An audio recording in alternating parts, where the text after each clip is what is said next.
and welcome to On Point. I'm Carly Bagingito. The days of anxiously waiting for the radio to play your favorite songs are over. Thanks to today's technology, music is always just a click away.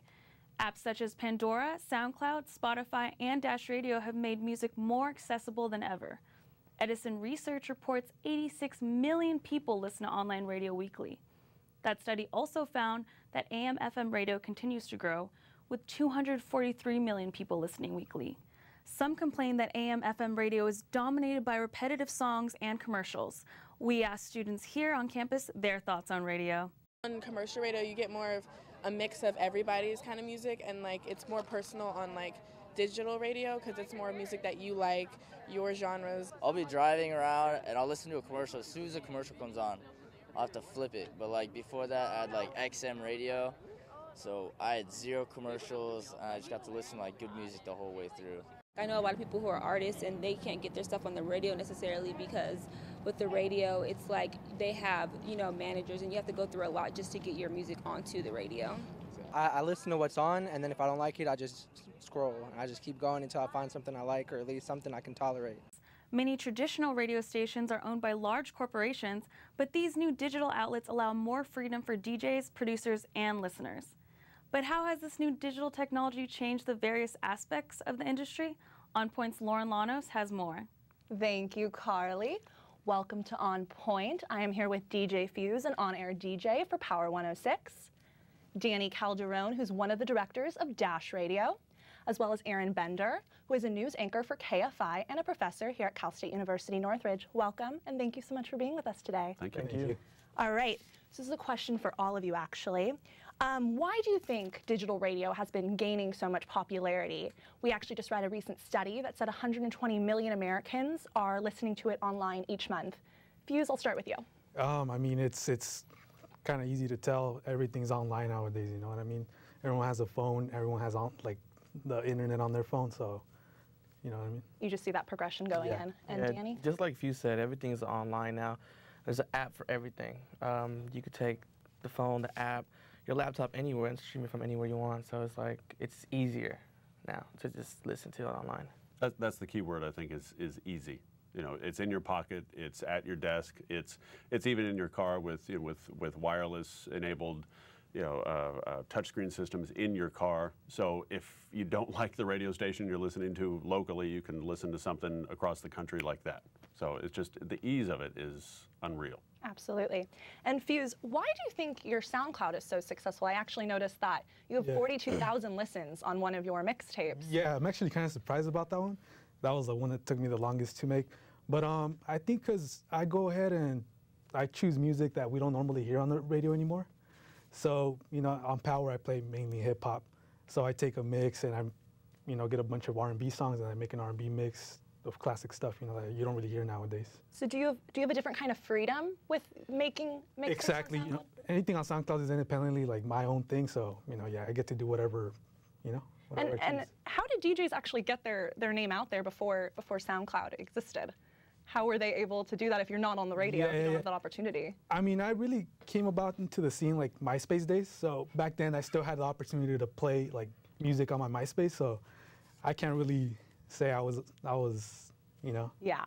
And as a DJ and as having mixtapes on SoundCloud and things of that nature, and with radio streaming digitally around the world, do you find it harder to connect to a certain audience or cater to a certain demographic because you're not just in Los Angeles anymore, you're actually worldwide? Do you take that into consideration? That's always a challenge, because you think about your fans locally, but you got to start thinking about, sometimes I get listens from Australia, Europe, so you got to think about what they like out there too, Always taking that into consideration. Definitely. And Danny, what does it take to run an all-digital radio station? What does it take to run? Well, a lot of computers, servers, a lot of music. Basically, on an online station, there is no limits. So, unlike FM, you get to play certain stuff that FM doesn't play, and it's just like that. And how much control do you really have over what you're playing? We have 100% control of what we play. 100% control, awesome. That feels good. Yeah. Right. Now, how does that differ from a traditional radio station? Well, I mean, there is a corporate structure, at what was Clear Channel and is now iHeartMedia. I work for a news talk station, so there's not as much of a corporate structure as to what we talk about. there's no directive from management about what we talk about. But from the music side, you know, it is about you know, what is hot right now, and that's going to get that's A-list stuff. That's going to get played once an hour, you know, once every 90 minutes at least. Sometimes more than that. You know, it feels like you hear the same song over and over and over again. Well, because a lot of people want to listen to that, and they're not listening for an hour or 2 hours or 3 hours. So you got to make sure that when somebody pops in for 20 to 30 minutes, they hear the hits. And you know, the edict has always been play the hits. Now there's an interesting social structure with that, because you know, songs become popular, so then they're played on the radio a lot, but then sometimes the radio also makes the songs popular and then they're heard on the radio a lot. So that's very interesting. So Fuze, why are some certain songs played over and over again? Yeah, back to what he said, you know, they just become hits. I mean, they can start online, in the streets or what have you, but they end up becoming hits to the point where you gotta play them, because like he said, some people tune in for 10 minutes, and in that 10-minute span, they wanna hear the hits, you know what I mean? But the radio power, for instance, or a radio station, a commercial radio station has control over? I mean, somewhat? Yeah, definitely. You definitely test out songs. The station tests out songs and, you know, bases it based on that. And, you know, if a hit's a hit, then, you know. Yeah, that's true. And I would think it's probably a little bit easier now to see what is a hit, because you could just go to Twitter like that and just put in the name of a song or a hashtag and see how many hits come up. Whereas even just 10 years ago, it was like, okay, well, let's see how many people call about this song, how many requests we get. And there was somebody, I kid you not, there was somebody sitting by the phone and like, okay, this song just got 10 requests, and this song just got 12 requests. Is that still the case now? It's all online. Do you still take a lot of requests? You know, I get some Twitter feedback here and there, but for the most part, it's, you know, it is what it is. We have a playlist, and we know what the hits are coming in. So, you know, we do get requests here and there, but you know, we just kind of like take notes on that and bring them into the meetings, and you know. And how much control do you have when you're on air DJ for the commercial radio station? No, yeah, when I'm on air, like I have no control. Like I gotta play what's on the list. If I play something that wasn't on the list, I'd get in, you know, some serious trouble. That's very interesting. So does that give a different appeal to digital radio? Is that? I mean, programming-wise, we still use, like, you know, the way other stations programs. We still play the hits. We still play, you know, the songs that people like to hear. But we also bring in songs that don't get the radio play. You know, stuff that's online and people are tweeting about, but they don't get to hear it on radio. But they could hear it on our station, on our 50 stations. We have about 50 stations at Dash Radio. And how does that work exactly?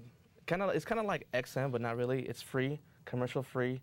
It's on your phone, and basically we got pop, R&B, hip hop, 70s, 80s, urban, jazz, and all combined. Wow. And how many people does it take to run that sort of? We got about a good amount of people running it right now. Yeah. Trade secret. Yeah, exactly. So Aron, how do you think talk, sports, and news radio are affected by this crossover into the digital age? Are we going to be seeing more and more of that crossing over? I think so. Especially since you know, you get a text alert that there's a news story happening, whether it's a chase, or it's the president speaking, or it's, you know, a natural disaster somewhere, and you can immediately just click on a link on your phone, and all of a sudden you're listening to a news conference, or you're listening to the president, or you're, you know, in some cases even watching coverage happen, you know, as it actually happens. So, and you could do that for here in LA. You could do that.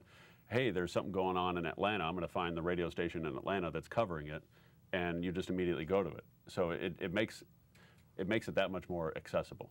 And do you think the crossover is bringing more of an appeal back to radio? I think so. At KFI, and again, I'm not going to, you know, toe the company line, but this is my experience. And at KFI, especially the evening show, the Tim Conway Jr. show, we tend to trend younger, and we get calls from people 18, 19, 24, 25 who don't normally talk or don't normally listen traditionally to talk radio. And I think it's because it's so much more accessible. It's not AM radio anymore. You know, it's not your grandpa's radio. It's not your dad's radio. It's just radio on the phone. It's just programming. It's content. It's not so much a traditional radio feel to it, where okay, I've got to be in the car, or I've got to go out to the garage and tune the radio. It's about accessibility, and it's just content. Absolutely. And I guess this is actually a quick question for each of you. What is the biggest change you've seen while working in the industry? And just I believe you have been working for about 8 years. 7 years or so, yeah. What's the biggest change you've seen? The biggest change, I mean, right when I got there, they implemented this new system called PPM, where they actually take these little boxes, little machines, if you would, and give one to like different people in the LA area for 200 people or so, and then they take research that way, Oh, that's really interesting. And what about you, Danny? Changes. I mean, basically, Dash Radio is one of the changes right now. There isn't really like a original content digital radio station out, or digital radio platform out right now producing original content, having online personalities, not online personalities, but personalities, top DJs from around the world. So yeah, I mean, just the content and the platform is the changes. I remember like a few years ago, there would be like rumors about internet radio, and then you'd get used to it like a week or two later, and the next thing you know, it's gone. Yeah, but with 50 stations, I mean that's full on. That's in your face. Like, hey, we're here. Yeah. At KFI, I mean, I've been there 7 years. The push when I first started was, okay, we need to get something online.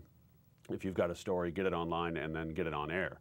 And that's the big thing. Have we texted out a story? Have we tweeted out a story? Because even before we get it on air, let's get something on the web so that people know they can go online and get more about this story. So you are seeing a push for content. So after you air a story on talk radio, you have a place for listeners to go. Yeah, because if somebody hears something on air that they want to hear more about, but nothing's online that they can actually, dive into it, then we don't capitalize on that.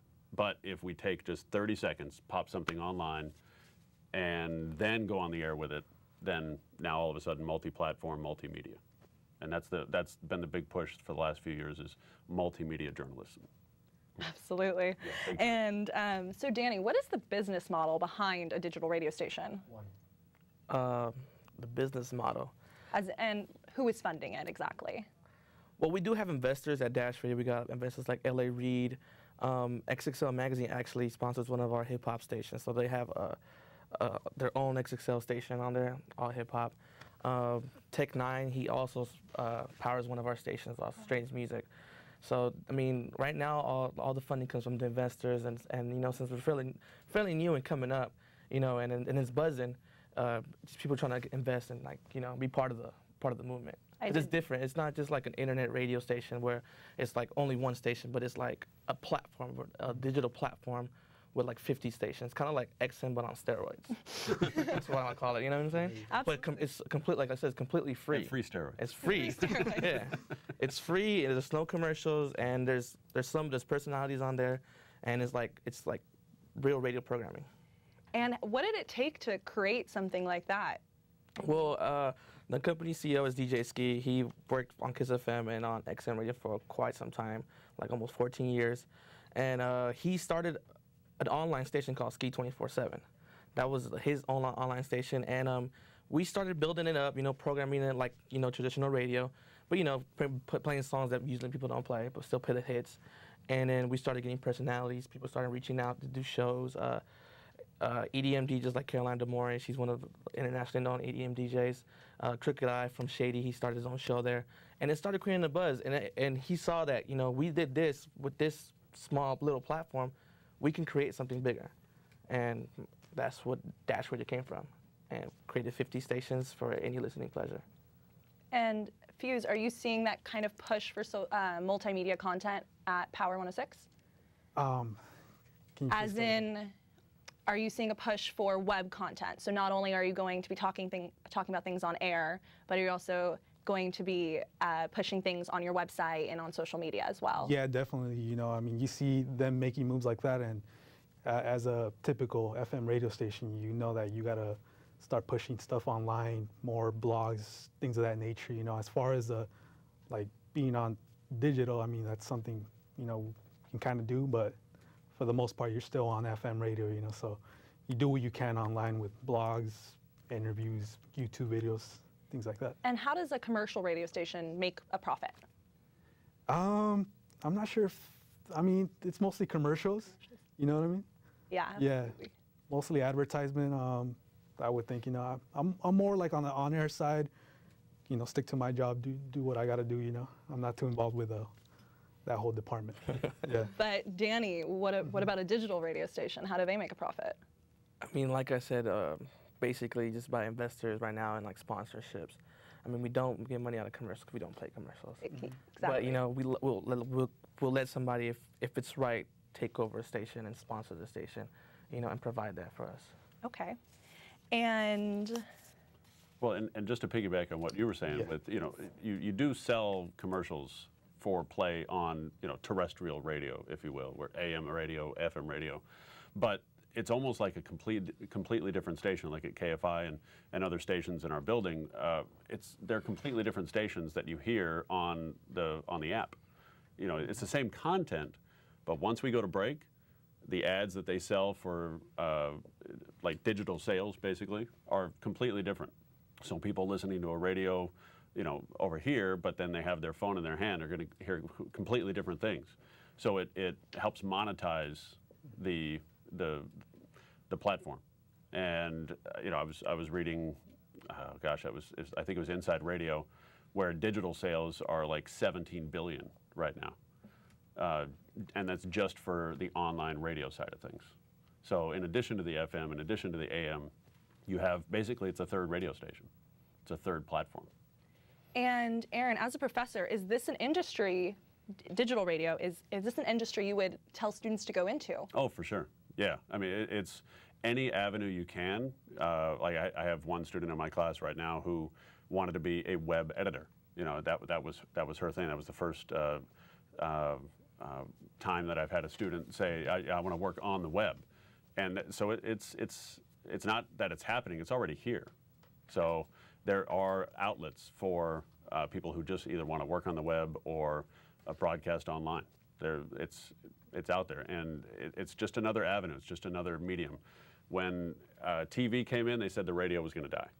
And when internet came in, they said TV and radio, but there's enough, you know, there's enough out there for everybody. Yeah. So you are saying that the move to digital radio can defy all those critics that did say the radio is going to die when television, the radio is going to die when for internet. Sure.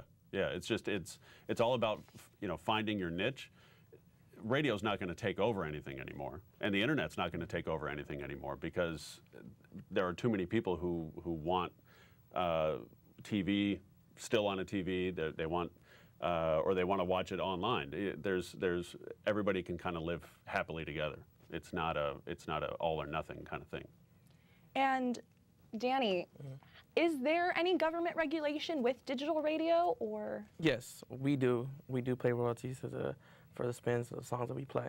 So we do have, you know, those regulations.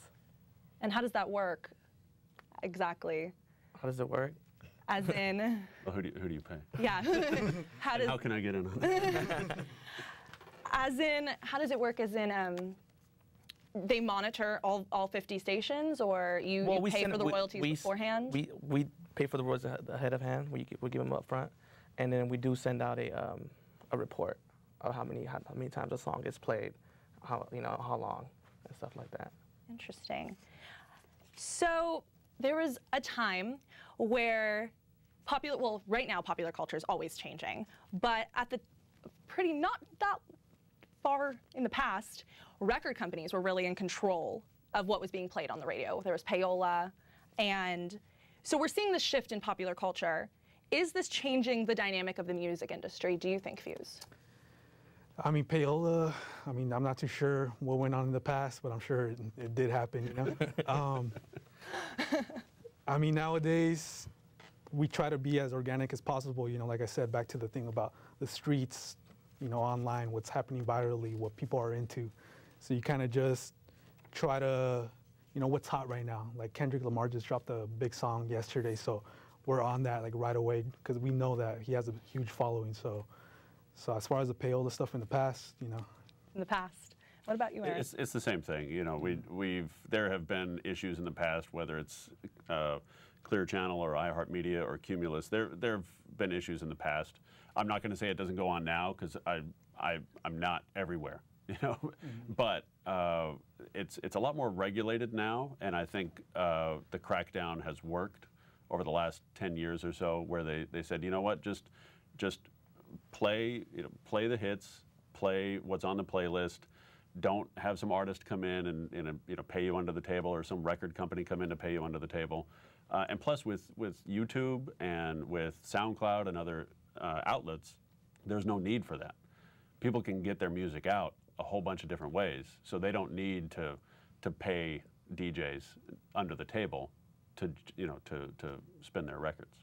And how does that work with SoundCloud? Do you have to go through any regulations to mix whatever you'd want? The only thing I come across is sometimes if I start a mix and just play the song like straight out, it'll like tell me like, no, you're violating the copyright, rights.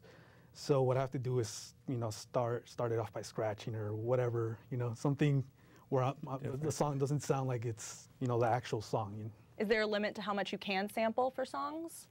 I'm not too sure there's a limit, but I know that's like in the beginning of the mix, it'll like look for that. Things like girl talk and things like that, like exactly. Okay. So as we know, listeners of average commercial radio stations have not that very much control over what they're listening to, or what's being played on the radio. So since the start of radio, it's been an outlet to provide hit songs and new artists to listeners that they may have never heard before.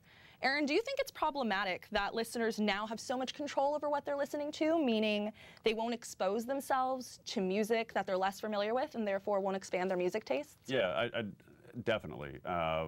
But because they have so much more control, like you said earlier, you can kind of tailor, okay, I've got spins in Australia, or I've got people listening to my SoundCloud in Australia and in other countries. So you every now and then kind of drop them a little nugget like, okay, this is a new artist out of wherever. And I think with news talk radio, it's kind of the same thing, where people podcast shows all the time. We get listeners all around the world who say, they'll tweet us the next day about how, like, something we did last night was so funny. I'm like, what are you doing just now listening to? Oh, that's right, you're in Germany. So you can kind of cater. So while listeners do have more control, it also gives us more control, because now we can cater to those people who are listening. We can cater to the people who are consuming our product. And do you find it harder catering to a larger demographic like that?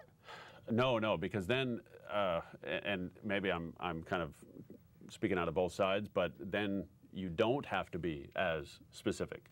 You can talk about a larger topic and affect more people.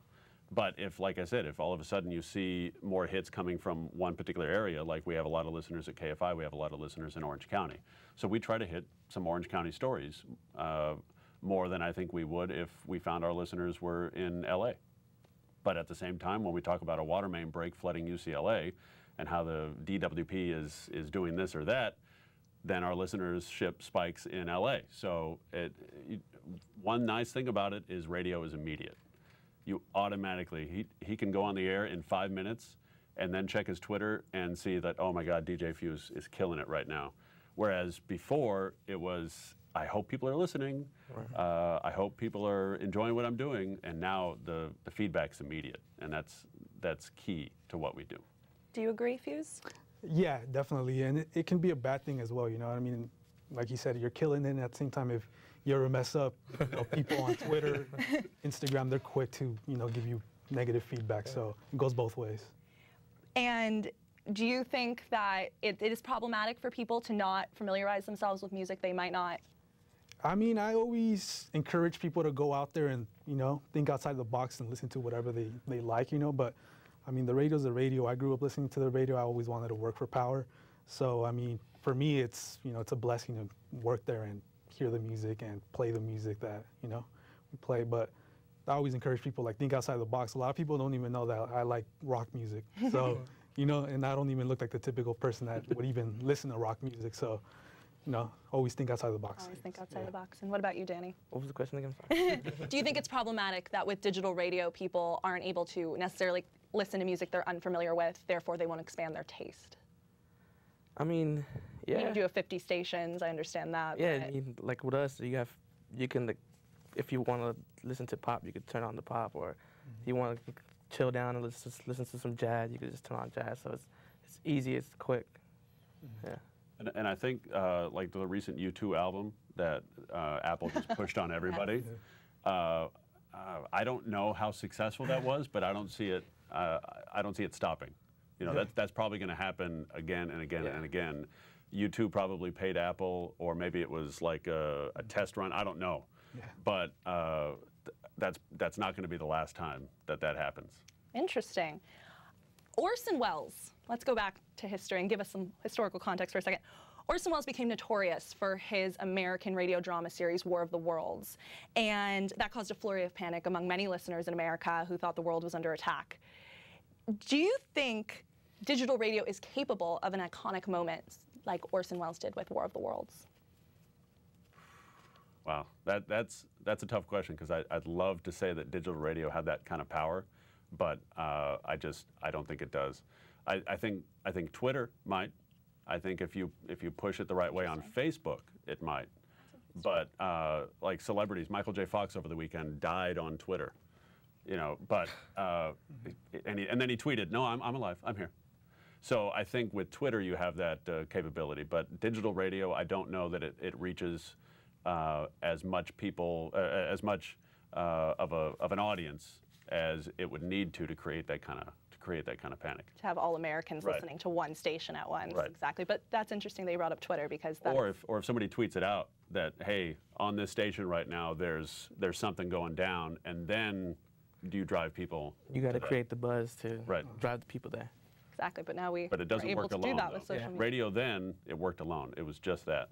But now you need all these other platforms to complement each other to create something like that, whether it's a panic or a buzz or, you know, appointment listening. Or an ALS ice bucket or challenge. an ice bucket challenge, yeah. All right. I want to thank all of my guests for joining us here today. We really appreciate it.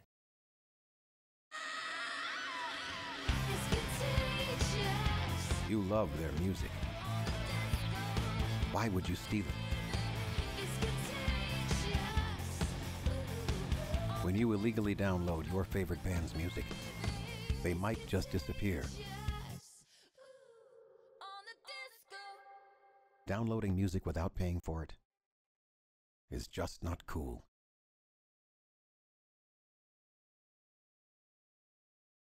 Thank you for watching On Point. If you would like to see more, you can follow our page on Facebook or follow us on Twitter at CSUN On Point. You can also catch the show every Sunday morning on KCSN 88.5 FM and on channel LA 36. For all of us here on Point, I'm Carly Bagingito. Have a great day.